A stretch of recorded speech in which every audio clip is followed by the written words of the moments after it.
Aksyon TV. So, ito naman yung ating, may mabuti rin naman siya nagagawa. Huwag naman kayo masyadong magsabi na kaya nanalo si Senador Ralph Recto dahil lamang kay Governor Vilma Santos. Huwag naman kayo masyadong ganyan. Dahil meron din siyang nagawang maganda. Ito yung aking reporter's notebook. Hawak-hawak ko palagi ito dahil sira ang printer. Mega right ho ako for 2 weeks na lang lahat ng aking news. Tuwan-tuwa ako, naka-steno notebook ako, handwritten lahat. Parang wala pa talagang technology sa aking meds. Sa akin, VAT, Value Added Tax, na ngayon ay 12%. Ito po ang nagpanukala noon ay si Senador Ralph Recto. Kaya nga natalo siya noong 2007, di ba? Tumakbo siya kanino? Sa Lakas Kampi, di ba? Ni CGMA Arroyo, na ngayon naka-hospital arrest. Takbo siya ng 2010 under Liberal Party. Lipat siya bigla sa Liberal Party, nanalo siya. Ngayon bumabawi naman siya para tabla-tabla na lang tayo, Sabi niya, dahil mataas naman nating foreign reserves o pera ngayon naka-imbak dito sa Pilipinas, ibaba na sa 10% mula sa 12% ang value added tax. Bakit po? Kasi po ito pong ballpen na hawak ko. Sabihin natin 100 piso, 12% po nito o 12 pesos na pupunta sa tax.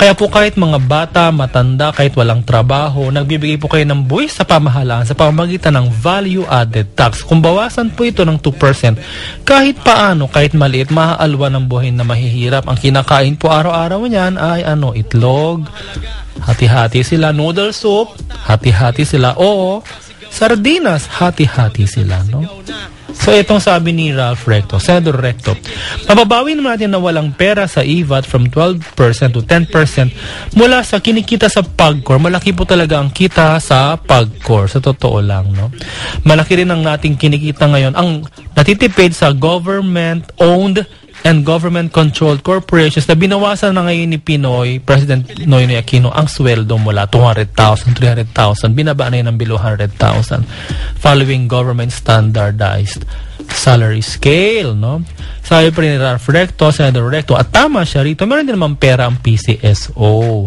So, number 1, PAGCOR. Number 2, GOCC, government-owned and controlled corporations. Pangatlo, PCSO. Pang-apat, meron naman tayong royalty o perang binibigay sa atin mula sa Malampaya Gas Projects in Palawan. Totoo po ito. So, agree po tayo dito sa ating Senador Ralph Recto. At magandang ginawa ni Governor Vilma Santos Recto. Di pa naman po siya ng mayor. Before she ran for mayor, nag-aral po yan sa UP, NCPAG, National College for Public Administration and Governance. Okay lang na artista ka, manalo ka, basta mag-aral ka muna kahit na crash course sa governance. What did she learn here? Dalawa dapat mong tutukan pag ikaw ay isang leader ng isang bayan o isang probinsya. Dalawa. Primero, edukasyon at kalusugan. Pag napaaral mo yan, nasa eskwelahan yan, magkakaroon naman ng utak kahit papaano. Makatapos ng grade school, better kung high school, best kung college, Kalusugan, ang mga nanay hindi namamatay, ang mga bata hindi malnourished, nakakaaral sila. Sinabay pa niya yung infrastructure sa mga tulay, sa mga kalye, walang ninakaw. Okay, very good. Generation of jobs, 4, Kalusugan, edukasyon, kabuhayan, at trabaho, Infrastructure at trabaho. Yan pong ginawa ni Ate V na ngayon po ay naging governor, Okay. Pero tayo po ay mag-time check, 10:59 na po, 11 o'clock na po ng gabi. Hinto po muna tayo para sa ating mausok at naglalagablab na news break.